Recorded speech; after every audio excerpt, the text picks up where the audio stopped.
Mr. Chair, yung vlogger na yan, ang pangalan niya sa social media is Epipanyo Labrador.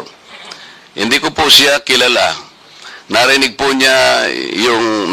ninyo kung murahin niya yung aking relihiyon na kinabibilangan.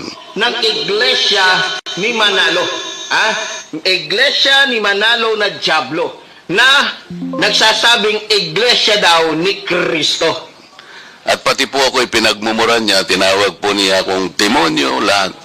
Itong si Marcoleta ay talagang demonyo din na katulad po ni Kibuloy. Paano ko nasabi? Mamaya po papaliwanag ko sa inyo kung gaano po kademonyo yung Marcoletang ito. Itong malaking matang itong ito na masasabi mo talagang diablo rin katulad ni Kibulok. Pero hindi po ako kumikibo. Ang sinasabi ko lang, kung tayo talaga ay i-address po natin ang mga ganitong klaseng paninira na mga narratives, ay siguro po pati itong mga ganitong klaseng tao ay may patawag din natin. Ako po, kahit na po ano pang sabihin nila, I will just stay as I am. As transparent and as accountable as I am. Because right now, what we need are people that can probably criticize us to the height of even abusing their rights. Pero ako po, walang problema sa kanila. Ay darating din po ang panahon that these people will be rendered useless. At wala nang maniniwala sa kanila until time will come na masasabi ng tao that they are stupid, useless people and they are simply liars. Tayo po, ang ating role lang basta ayusin lang po natin ang ating pagsisilbi. Kahit ano pong sabihin nila sa atin. Tingnan po niyo yung pagmumura nila sa akin. Wala naman po akong hindi ko po nga kilala yan. Kung murahin niya po ako, parang kayo po, narinig po ninyo lahat kung anong pinagsasabi niya. But people, I think, will not believe him. Dahil hindi po ako yun, yung sinasabihan niya. Maraming salamat po, Mr. Chair. That is precisely the objective of this hearing, Representative Marcoleta. So, are you requesting that Mr. Epipanyo be called to be invited for the next hearing? By all means, Mr. Chair, I will thank you for that. Comsec, please take note. The said person that has been mentioned earlier by Representative Marcoleta will be invited for the next hearing. Okay. Nang nakita ni Epipanyo Labrador na ipatawag siya sa TRICOM, may sagot siya. Muling nagmura naman. Minura niya ang INC. Muling minura niya si Congressman Marcoleta. Ano ang sagot niya?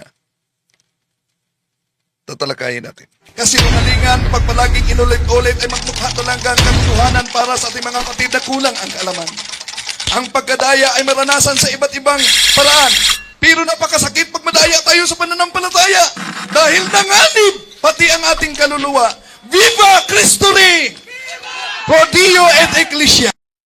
Okay, kumusta sa lahat natin mga suking taga-subaybay? Welcome po. Ito yung lingkod Brad Brindel Talibong sa National Office ng Catholic Faith Defenders. Kung maalala ninyo na nagmosyon si Congressman Marcoleta, Rodante Marcoleta, na kasabay din sa investigasyon ng TRICOM sa paglaganap nitong fake news na ipatawag itong si Epipanyo Labrador. Balikan muna natin yung motion niya. Mr. Chair, yung vlogger na yan, ang pangalan niya sa social media is Epipanyo Labrador. Hindi ko po siya kilala.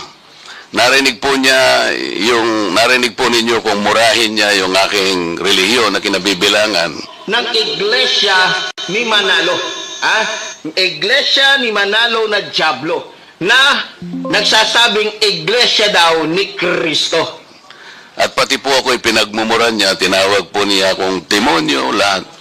Itong si Marcoleta ay talagang demonyo din na katulad po ni Kibuloy. Paano ko nasabi? Mamaya po papaliwanag ko sa inyo kung gaano po kademonyo yung Marcoletang ito. Itong malaking matang itong ito na masasabi mo talagang jablo rin katulad ni Kibolok.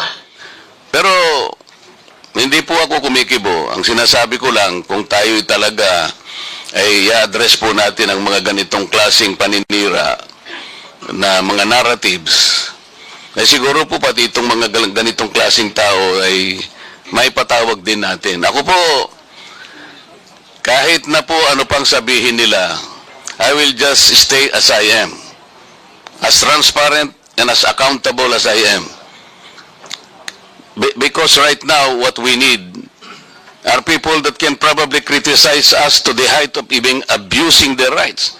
Pero ako po, walang problema sa kanila. Ay darating din po ang panahon that these people will be rendered useless. At wala nang maniniwala sa kanila until time will come na masasabi ng tao that they are stupid, useless people and they are simply liars. Tayo po ang ating role lang basta ayusin lang po natin ang ating pagsisilbi. Kahit ano pong sabihin nila sa atin. Tingnan po niyo yung pagmumura nila sa akin. Wala naman po akong hindi ko po nga kilala yan Kung murahin niya po ako parang kayo po narinig po ninyo lahat kung anong pinagsasabi niya. But people I think will not believe him. Dahil hindi po ako yun, yung sinasabihan niya. Maraming salamat po, Mr. Chair. That is precisely the objective of this hearing, Representative Marcoleta. So, are you requesting that Mr. Epipanyo be called to be invited for the next hearing? By all means, Mr. Chair, I will thank you for that. Comsec, please take note. The said person that has been mentioned earlier by Representative Marcoleta will be invited for the next hearing. Okay. Sinagot siya ni Epipanyo, di daw sisipot si Epipanyo sa hearing. Kaya, kundi siya sisipot, malaking posibilidad na ma-cite in contempt siya sa Kongreso. At kung ma-cite in contempt siya sa Kongreso, abay, magiging wanted siya sa Kongreso. Napanood ko kahapon, kagabi, na nire-request nitong ni Marcoleta na ipatawag daw ako. Diyan sa, hindi ako nagkakamali, Tricom ba yun? Hindi Quadcom Tricom. Hindi ako nagkakamali. May nakarating po kasi sa akin na balita. Timbre. Impormasyon. Na kapag lumabas ako, ang pinakaplano talaga ng Iglesia ni Manalo ay ipatumba ako. Alam mo, Marcoleta, huwag mong gamitin ang kapangyarihan mo. At huwag mong gamitin yung pagkakataon. Na congressman ka. Wala naman laban sa iyo si Epipanyo Labrador Kung gagamitin mo impluensya, yes. At diyan kayo magaling. Di ba? Sira ulo ba ako para magpakita dyan? Alam ko na pinaplanuhan nyo na ako na hindi maganda. Yun. So, batay sa sagot, kinuha na lang natin yung grabing pagmumura niya, no? Sa INC at sa kay Marcoleta. Pero, dito, parang ang hearing ngayong Abril 8 Martes, ano? Abril 8 Martes. So, dito pa lang, sa sagot niya, nagpahiwatig na di siya sisipot sa hearing.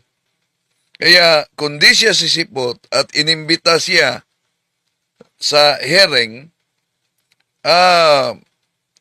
malaking posibilidad na tulad ni Pastor Apollo Kibuloy, di ba? Na cite in contempt at nagiging wanted sa Kongreso hanggang mapilit talaga nilang iharap para sa investigasyon. Pero kung ang layunin ni Marcoleta yung mga nagmumura, yung mga nagmumura ay dapat ipatawag yon. Ang tanong, wala bang mga INC na grabe din ang banat nila. Kung maalala ninyo mga kapatid, di ba? Grabing banat. Lalo na sa grupo nila ni Cesar Sineta. Meron pang doktrina nila, tinatawag ang simbahang katoliko na sa demonyo. Sa mga ministro yan. Dahil sa aral ng demonyo daw. Matagal na tinatawag ang simbahang katoliko na sa demonyo. Kaya nga po, alang-alang sa lahat ng mga sumusubaybay sa atin, kapatid na Rene, basahin natin sa Biblia. Kung may binabanggit man po sa Biblia at talaga namang meron, ukol sa pagbabawal ng pag-aasawa, yun po ba'y kaninong aral? Aral po ba ito ng Panginoon Diyos? Tinityak natin, kapatid na Michael. Aral yan ng kalaban ng Diyos. Kaya ang sumusunod sa aral na yan, ang sinusunod nila, ang kalaban ng Diyos. Ganitong nakasulat sa unang Timoteo 4:1 hanggang 3, ngunit hayag na sinasabi ng Espiritu na sa mga huling panahon, ang iba'y magsisitalikod sa pananampalataya at mga kikinig sa mga espiritong mapanghikayat at sa mga aral ng mga demonyo. Sa talatang 3, na ipinagbabawal ang pag-aasawa at ipinag-uutos na lumayo sa mga lamangkati na nilalang ng Diyos upang tanggapin na may pagpapasalamat ng mga nagsisisampalataya at nangakakaalam ng katotohanan.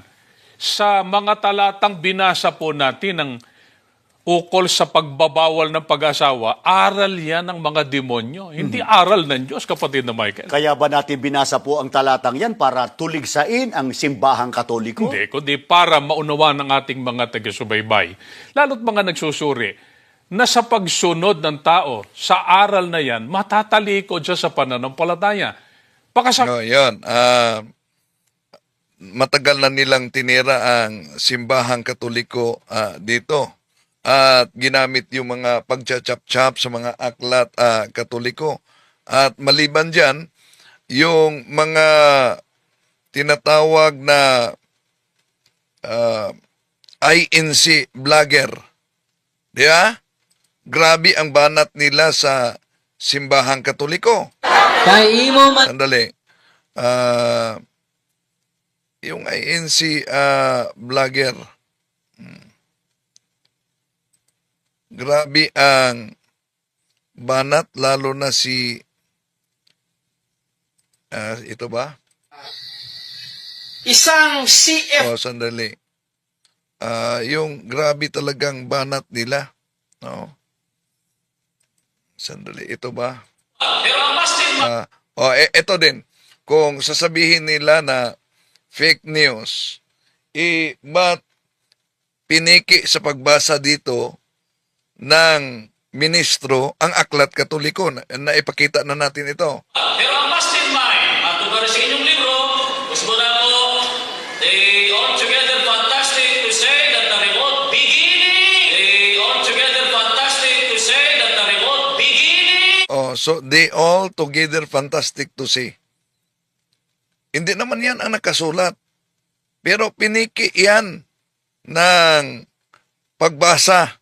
No, naipakita ko na nasa ibang video, mga kapatid. At yung grabing banat ni Mr. Kay Father Darwin, di ba? Naalala niyo? Grabe talaga ang banat niya. Hanapin natin na yung banat ni Cesar Sineta. So, yun, ipapatawag ba rin yun ang mga miyembro nila dahil sa pagtawag ng simbahang katoliko na sa demonyo. Lalo na si RMG Aguila, grabe banat niya sa simbahang katoliko.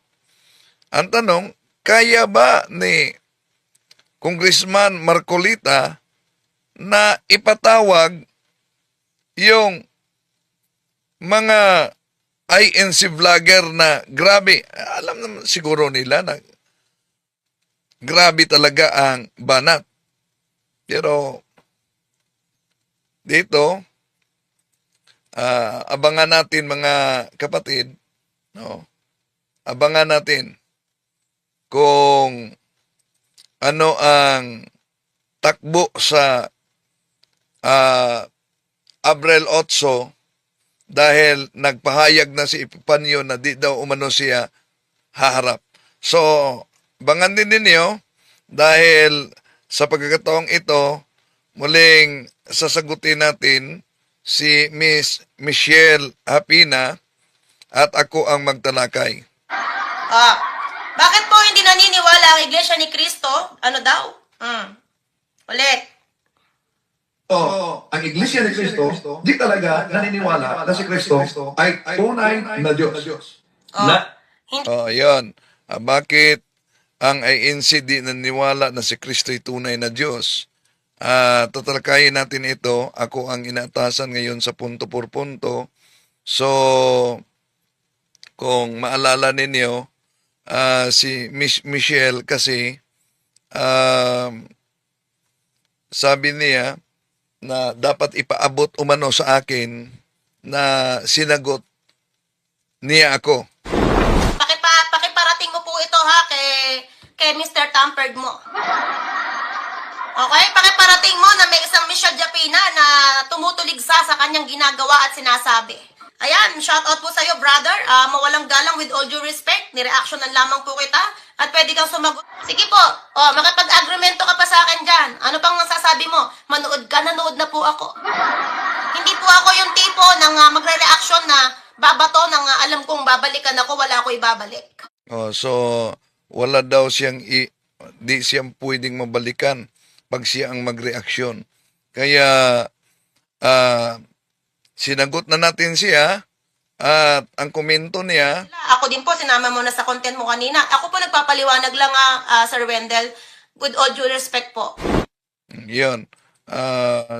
Nagreklamo siya dahil nasama na sa content. Okay? So, abangan ninyo. Sandali muna, pasok muna tayo sa punto por punto sa pagkakataong ito dahil tatalakayin natin itong mga pagbasa niya nga si Kristo hindi Diyos. Gusto niya, yun nga, no, ipagbili mo yung ari-arian at sumunod ka sa akin. So, ibig sabihin, kailangan pagtulong sa kapwa, dagdagan mo, at pag sinabi sumunod ka sa akin, ibig sabihin, maglingkod pa rin. So, gusto mong maging full ang kaligtasan, maging buo, ganap. Sabi nga ni Jesus, lagi niyang binabanggit yun lagi kong inaano yung ganap o kulang pa. Para maging ganap pala, kailangan yung matulungin ka sa kapwa at naglilingkod ka sa Diyos. So ngayon po, dumako na po tayo agad dito sa ating ebanghelyo ngayong araw ng Martes, March 25. Yan, alam naman sa mga alam na nila yan, yung mga nakakaalam sa liturgical calendar natin, no? Tsaka sa mga holiday of obligation. Ito po ay ayon kay San Lucas chapter 1 verse 26 to 38. Sa mga hindi po nakapagsimba, pagnilayan po natin, makinig ang may pandinig. Nung ika-6 na buwan na ng pagdadalang tao ni Elizabeth, ang Anghel Gabriel ay sinugo ng Diyos sa Nazaret, Galilea, sa isang dalaga na ang pangalay Maria. Siya'y nakatakdang ikasal kay Jose, isang lalaki buhat sa lipi ni Haring David. Paglapit ng anghel sa kinaroroonan ng dalaga, binati niya ito. Matuwa ka, ikaw ay kalugod-lugod sa Diyos, wika niya. Sumasayo ang Panginoon. Naglumihanan si Maria sa gayong pangungusap at inisip niyang mabuti kung ano ang kahulugan niyon. Kaya't sinabi sa kanya ng anghel, "Huwag kang matakot, Maria, sapagkat kinalulugdan ka ng Diyos. Makinig ka, ikaw ay maglilihi at manganganak ng isang lalaki, at siya'y tatawagin mong Jesus. Magiging dakila siya, at tatawagin anak ng kataas-taasan. ibibigay sa kanya ng Panginoon Diyos ang trono ng kanyang amang si David. Maghahari siya sa angkan ni Jacob magpakailanman, at ang kanyang paghahari ay walang hanggan. Paano mangyayari ito gayong ako'y dalaga? Tanong ni Maria. Sumagot ang anghel, bababa sa iyo ang Espiritu Santo at lililiman ka ng kapangyarihan ng kataas-taasan. Kaya't banal ang ipanganak mo at tatawaging anak ng Diyos. Natatandaan mo ba ang iyong kamag-anak na si Elizabeth? Alam ng lahat na siya ibaog, ngunit naglihi siya sa kabila ng kanyang katandaan. At ngayon ika-6 na buwan na ng kanyang pagdadalang tao, sapagkat walang hindi mapangyayari ang Diyos. Sumagot si Maria, ako'y alipin ng Panginoon. Mangyari sa akin ang iyong sinabi. At nilisan siya ng anghel. Mga kapatid, ito po mabuting balita ng ating Panginoon. Pinupuri ka namin, Panginoong Hesukristo. Ayan, so konti pagninilay lamang po sa mga hindi pa nakakaalam. Bakit kaya ito yung ebanghelyo natin ngayong araw ng Martes, March 25? Bakit po? Baka nakalimutan nyo na. Ngayon po ay sa simbahan, ang tinatawag na Solemnity of Annunciations of the Lord. Pansin niyo yan, yung joyful mystery natin. Ito po actually sa buong Universal Church, ito po ay holiday obligation dapat. But on each country, mayroon pong mayroon po silang selective na holiday of obligation.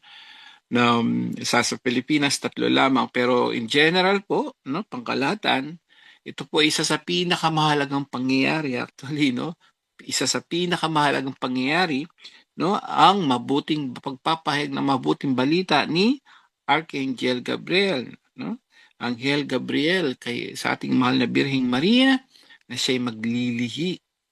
Ito na po actually, yun ang umpisa.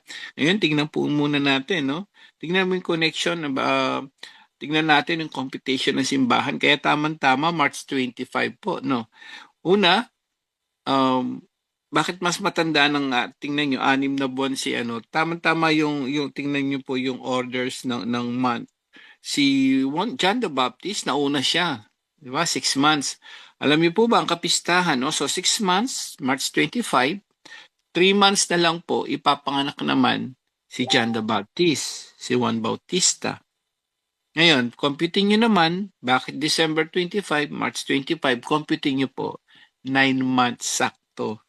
So, yun ang computation niya. Kaya, pansinin niyo, mga protestante na, mga ibang sekta, tanungin niyo sila, kailan pinanganak ng ating Panginoon Kristo? Hindi nila alam. Sigurado tayo dyan. Kasi simbahan lang talaga, ang totoong simbahan lang ang magde-declare niyan. Ang totoong simbahan ang magsasabi, March 25, ngayon po yung Annunciation, ito yung umpisa ng paglilihi niya. Kaya nga, i-computein mo hanggang 9 months, December 25, Pasko. Okay po, so pa sa mga hindi pa nakakaalam. Si 6 months, bakit piyesta? June 24 actually, June 24, 25 ang kapistahan ng kapanganakan naman ni John the Baptist. Tugmang-tugma na mas matanda siya ng 6 na buwan. Amen? So, ayan, dumako lang po naman tayo dito sa konteksto naman ng ating binasa. Napansin niyo po. Dito po yung ikaw ay kalugod-lugod sa Diyos. Siya'y pinili. Mga kapatid, brothers and sisters, pinili ng Diyos. Kalugod-lugod, kaya nga full of grace. Hail, you're full of grace. Pinili siya. Wala po siyang bahid na kasalanan. Talaga nakatakda na siya. Hindi pwedeng may kasalanan ang isang, tandaan natin, ang isang lalo na Diyos. Sabi ng iba, tao siya may kasalanan. Paano kung ikaw ang Diyos, bakit ikaw nga may gawa ng langit at lupa Paano bakit ka gagawa ng isang tao na alam mong gagawing ina ng iyong anak? Ikaw ang Diyos na makapangyarihan.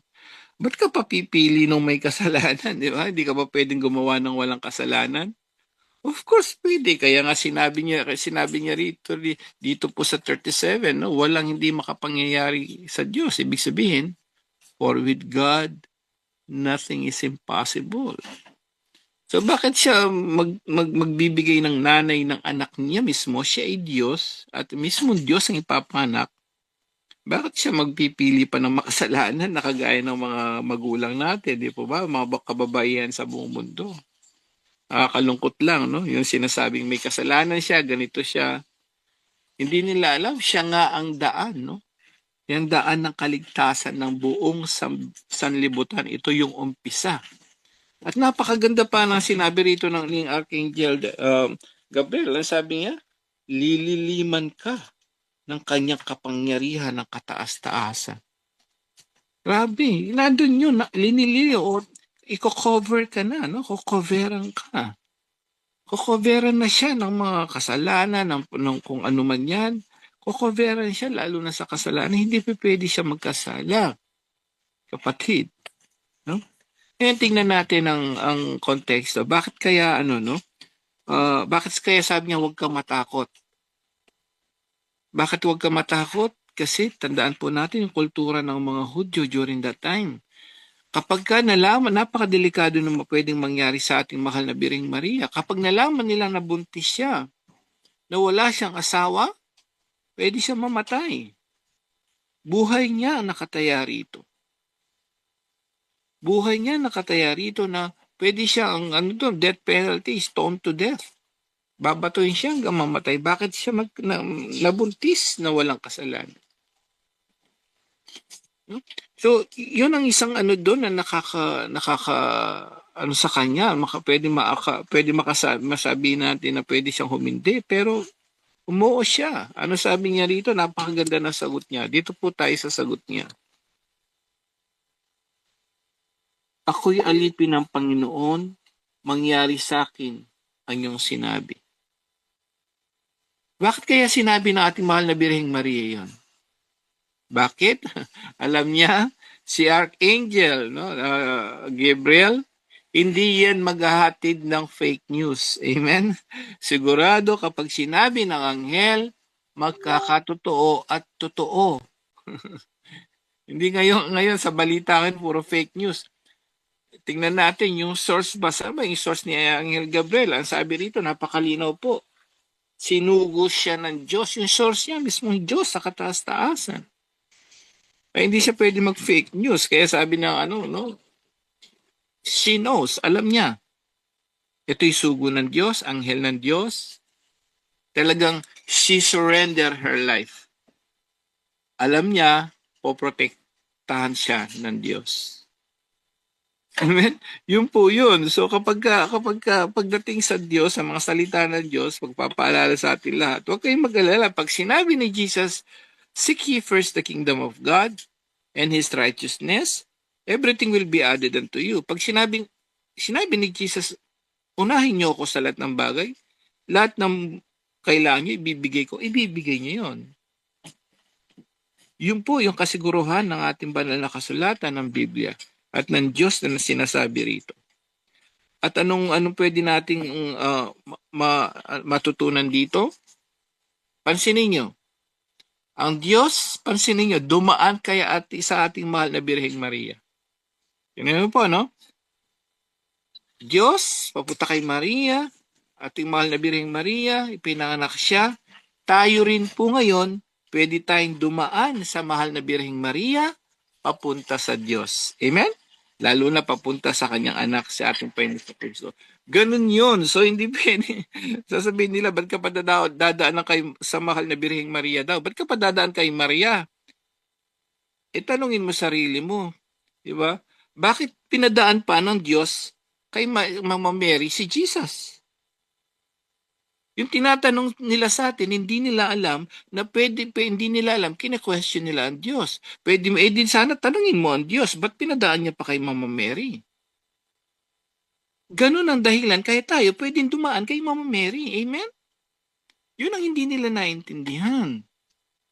Kaya nga nung sa wedding of Cana, bakit kailangan niya magsabi ni Mama Mary at sundin pa ni Jesus? Hindi pa niya oras yun? ganong kamahal ng Diyos si Mama Mary. Kaya tayo dumadaan sa Kanya.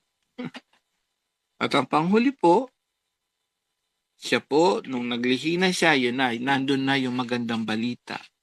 Yun na, isa sa pinakamagandang balita na nakasaysayan sa buong mundo.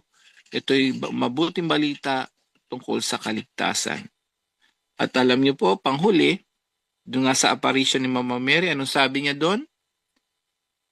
Those who are my devotee, mga who pray the rosary, at lahat ng mga mga prayers niya, na binigay niya sa apparition niya, mga devoto daw kay Mama Mary. Sabi niya, alam mo, sabi niya po, galing sa bibig ni Mama Mary sa kanyang apparition, I will lead them to my son.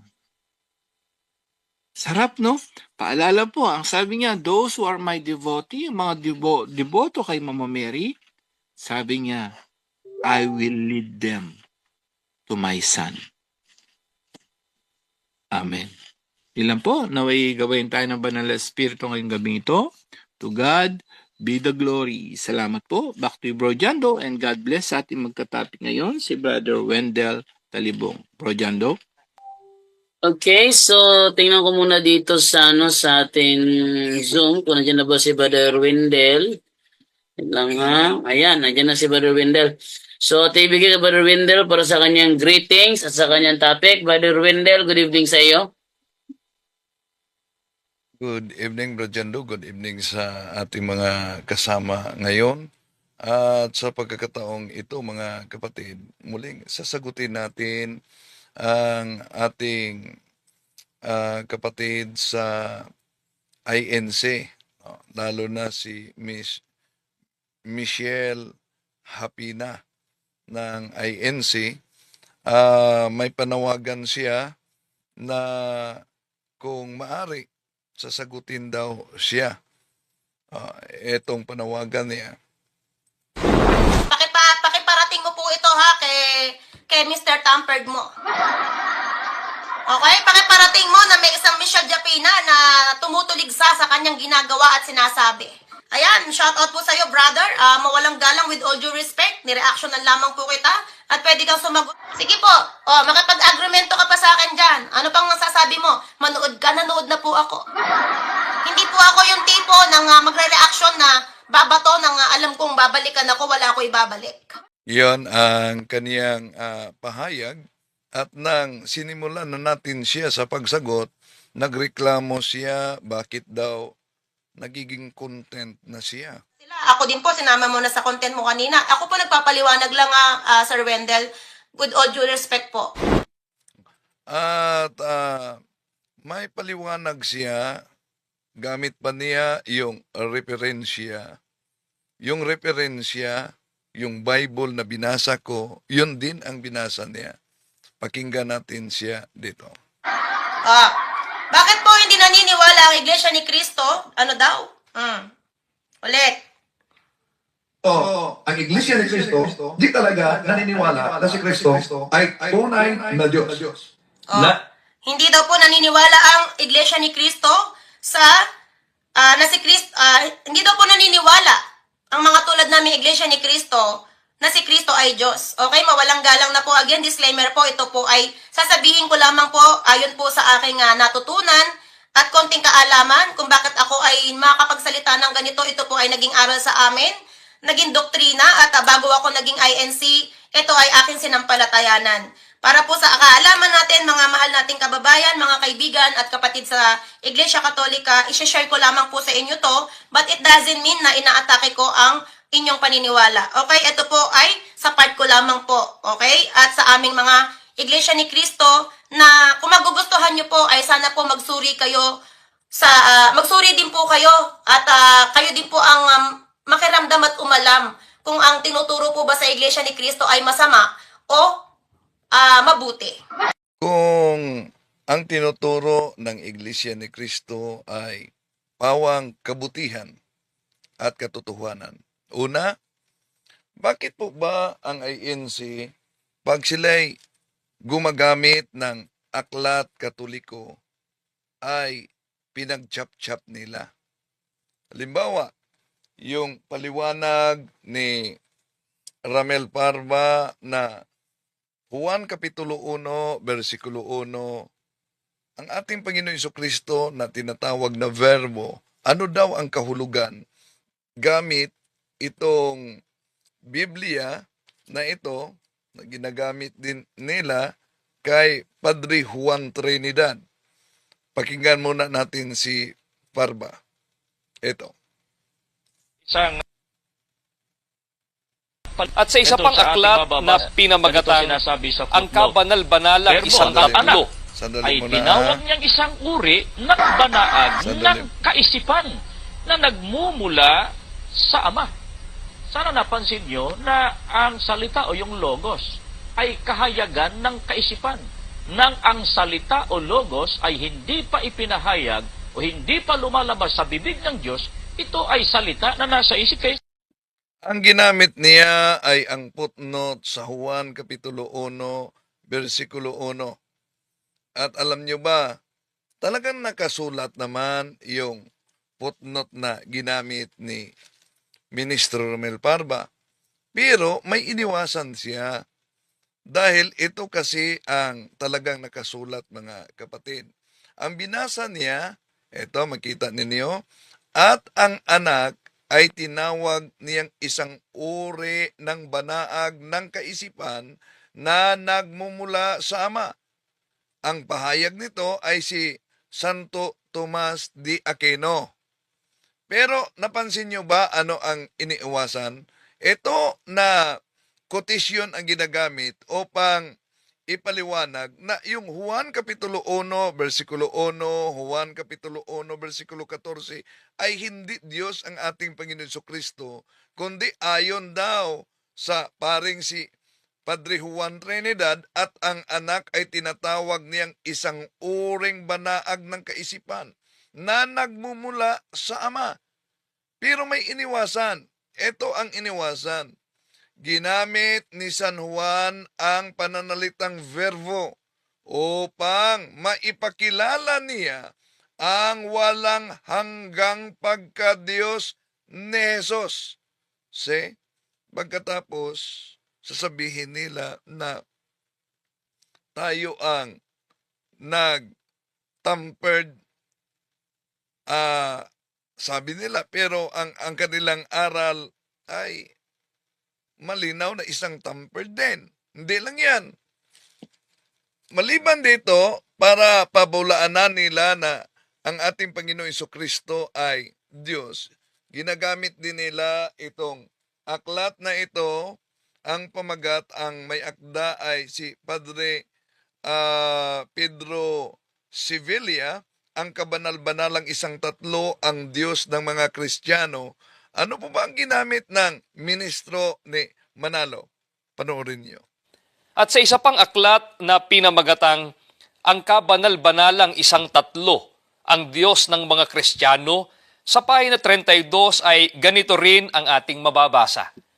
Kaya't hindi maaaring sabihin na tinatawag ng Diyos si Jesus noong mga kauna-unahang araw ng Kristyanismo.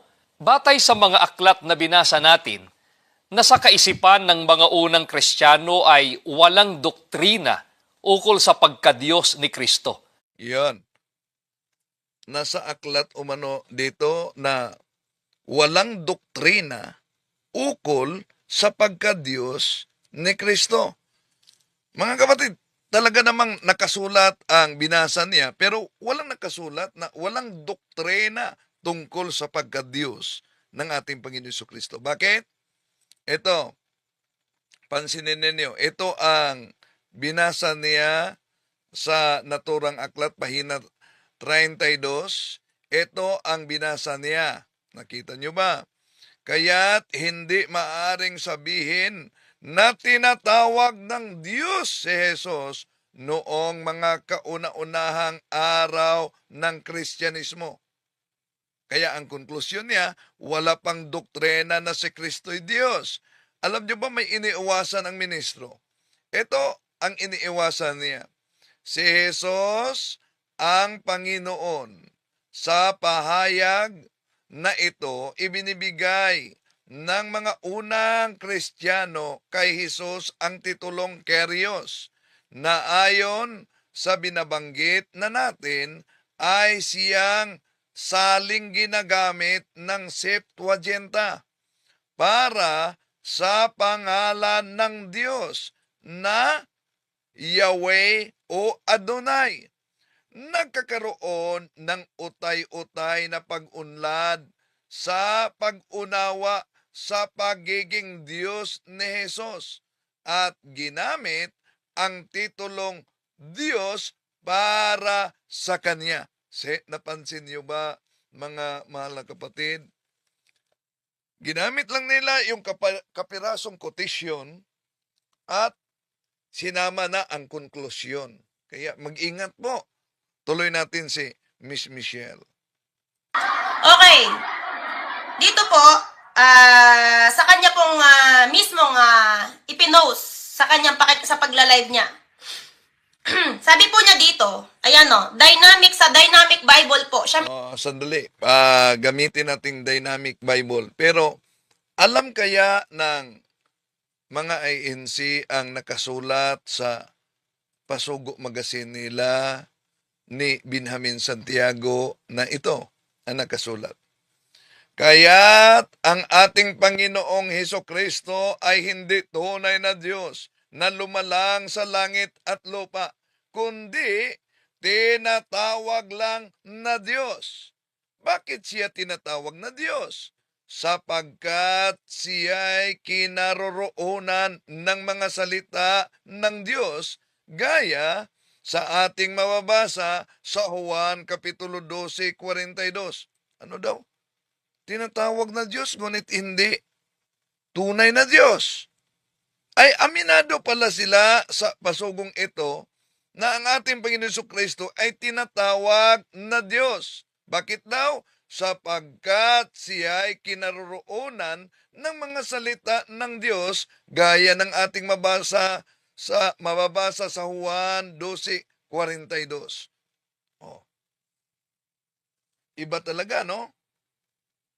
Na hindi tunay na Diyos, pero tinatawag lang na Diyos dahil siya ang kinaroroonan daw sa mga salita ng Diyos. Ngayon, ginamit ni Miss Michelle. Pakinggan ninyo ang paliwanag niya.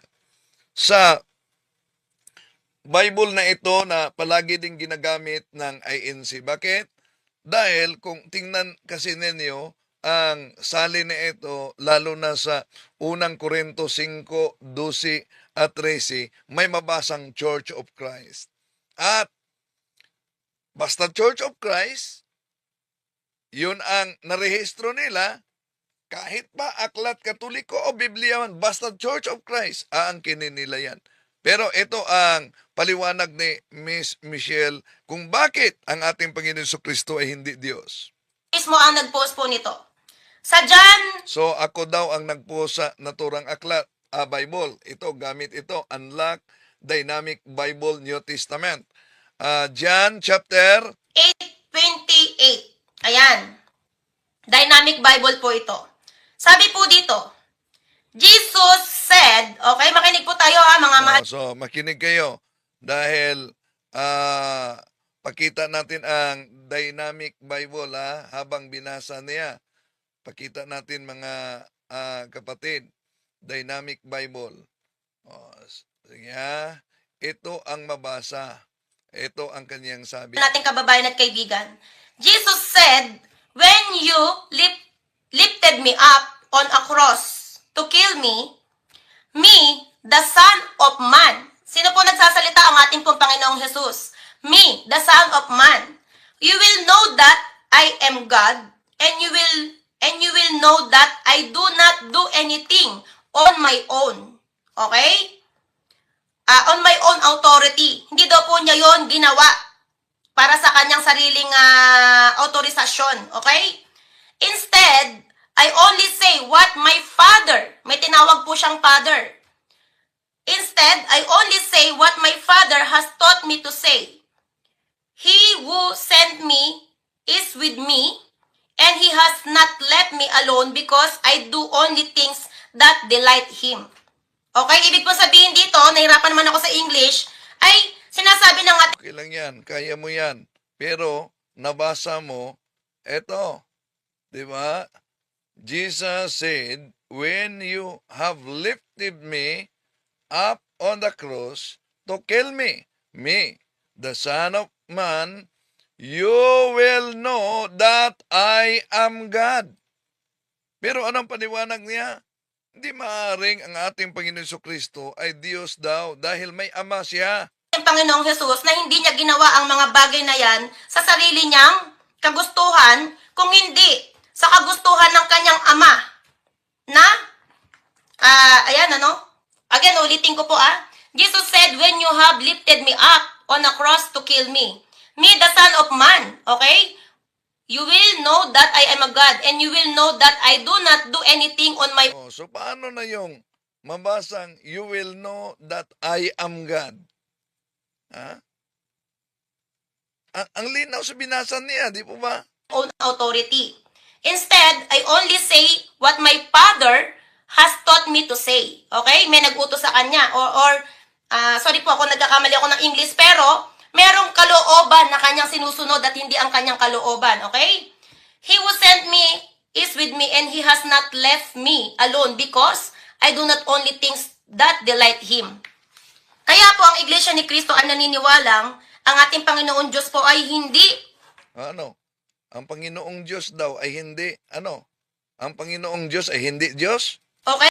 Ang tulad po ng paniniwala ng ating mga kaibigan sa inyo po, mga mahal nating kababayan at mga kaibigan. Kung tulad sa paniniwala sa amin, ang Iglesia ni Cristo, di, pareho na tayo na ang ating Panginoon Kristo ay tunay na Diyos at tunay na tao. Okay, again, inirespeto ko po ang inyong paniniwala, pero sabi ko nga po, iba't iba po tayo ng paniniwala. Ito po ang paniniwala ng isang Iglesia ni Cristo dahil yan po nakasulat sa Bible mismo. Oh, yan, nakasulat sa Bible, binasa mo.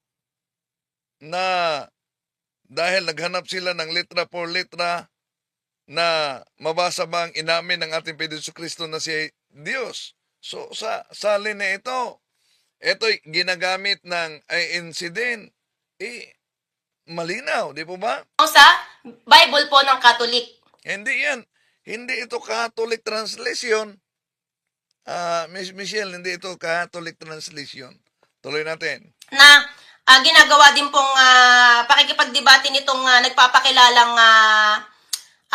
debater daw po nyo sa Katoliko, pero parang nakikipagdebate siya ng walang kwenta sa bata. No? Oh, so, meron pala silang bata na walang kwenta.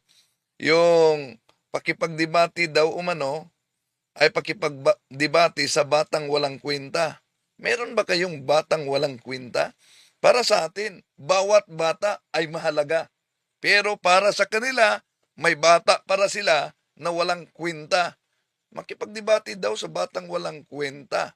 O, ngayon, paano mo ipaliwanag yung nabasa mo na ang ating Panginoong Kristo napakalinaw ang binasa mo sa John chapter 8 verse 28 sa Unlocked Dynamic Bible. Jesus said, when you have lifted me up on a cross to kill me, the Son of Man, you will know that I am God. Ginamit natin ito dahil ginagamit din ito na salin sa mga ministro. Alam naman natin na bawat doktrina ng INC ay meron talagang katumbas na salin na Bible. Okay, tuloy natin si Miss Sapina. Dito po ay may tinatawag ang ating Panginoong Hesukristo na Ama. Okay? And meron pa po dito isang talata. Ayan. Asa na ba yun? Ito po ano? Okay, Timothy 2:5. Sa Holy Bible naman po ito. There is only one God. Okay? There is only one God. And Christ Jesus is the only one who can bring us to God.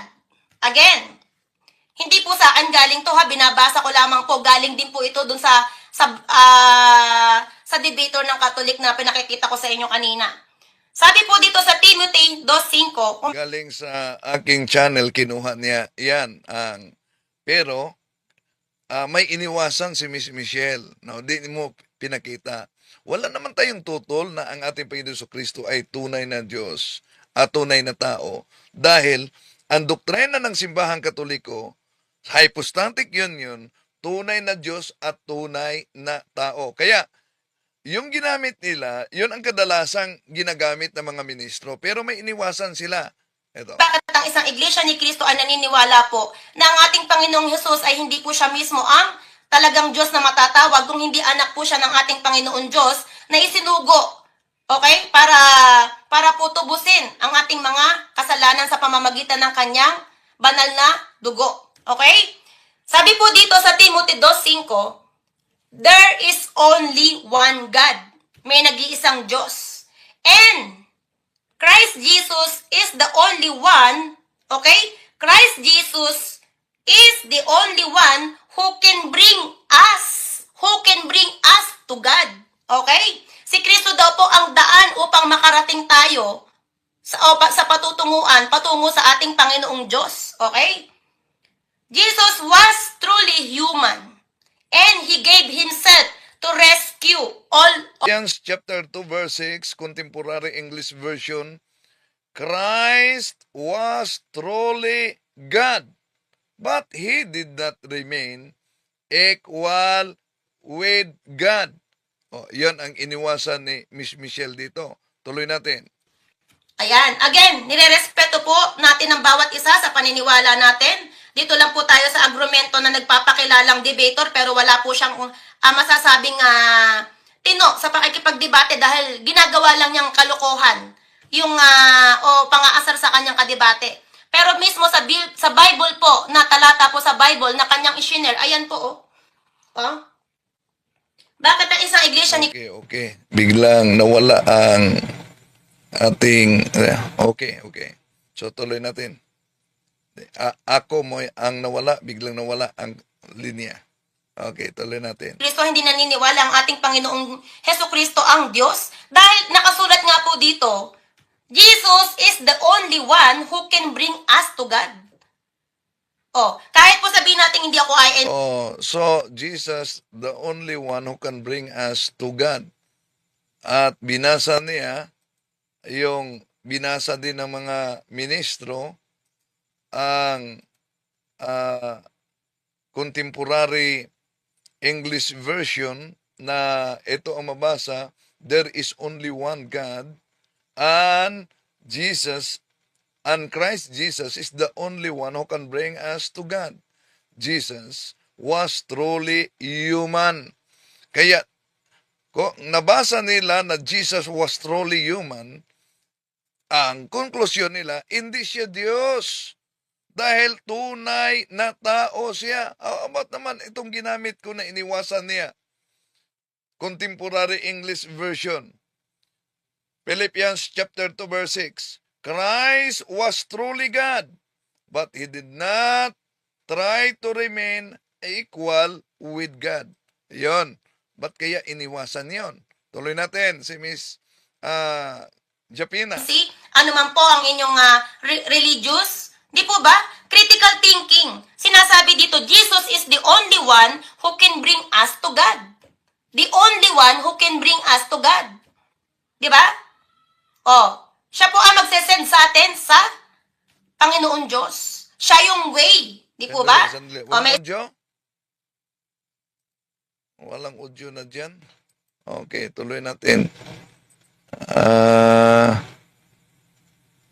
Okay. Okay, tuloy natin. So, isa pa dito. Sabi dito naman, sa isa pa, sa channel din niya to galing. Juan 1:28 ang salita ng buhay, okay? Juan 1:28. Yan, nasa harap mo na yan, Miss Hapina. Hindi yan Juan 1:28 sa salita ng buhay. Malinaw yan, Juan 1:18. Wala pang nakakita sa Diyos Ama kahit kailan. Subalit ipinakilala siya sa atin ng Diyos Anak. Iyong ako, Bible na salita ng buhay, ginagamit din yan ng mga ministro. Pero, nagtaka tayo dahil may mga pasugo magasin nila at kahit pa sa pagtalakay nila na sinabi nilang mabasa umano sa Biblia na ang ating Panginoon Jesucristo ay Son of God. Anak ng Diyos. Pero wala daw umanong mabasa sa Biblia na ang ating Panginoon Jesucristo ay Diyos anak. Iwan ko kung di ba nila alam itong Juan Kapitulo 1:18. Ulitin ko, Miss Michelle, Juan 1:18. Hindi po yan Juan 1:28. Klarong-klaro na yan. Wala pang nakakita sa Diyos Ama kahit kailan. Subalit, pinakilala siya sa atin ng Diyos Anak. Kaya di totoo na walang mabasang salitang Diyos Anak sa Biblia dahil itong salin na ito, salita ng buhay, ginagamit din nila ito, mga kapatid. Tuloy natin. Wala pang nakakakita sa Diyos Ama kahit kailan. Subalit, ipinakikilala siya sa atin ng Diyos Anak. Nabasa mo, ano? Na ipinakilala siya sa atin ng ano daw? Noong Diyos. Siya yung way. Di po ba? May isa pa dito. Sabi dito naman, sa isa pa, sa channel din niya to galing. Juan 1:28 ang salita ng buhay, okay? Wala pang nakakakita sa Diyos Ama kahit kailan. Subalit, ipinakikilala siya sa atin ng Diyos Anak. Okay? Wala pa daw nakakakita sa Diyos Ama. Okay? Kahit kailan. Subalit, ipinapakilala siya sa atin ng Diyos Anak. Naunawaan kaya ito ni Miss Michelle ang binasa niya? Ipinakilala, inulit pa niya, ipinakilala siya sa atin ng Diyos Anak. Hindi yan aral ng INC. Sabi dito naman, sa isa pa, sa channel din niya to galing. Juan 1:28 ang salita ng buhay, okay? Wala pang nakakakita sa Diyos Ama kahit kailan. Subalit, ipinakikilala siya sa atin ng Diyos Anak. Okay? Wala pa daw nakakakita sa Diyos Ama. Okay?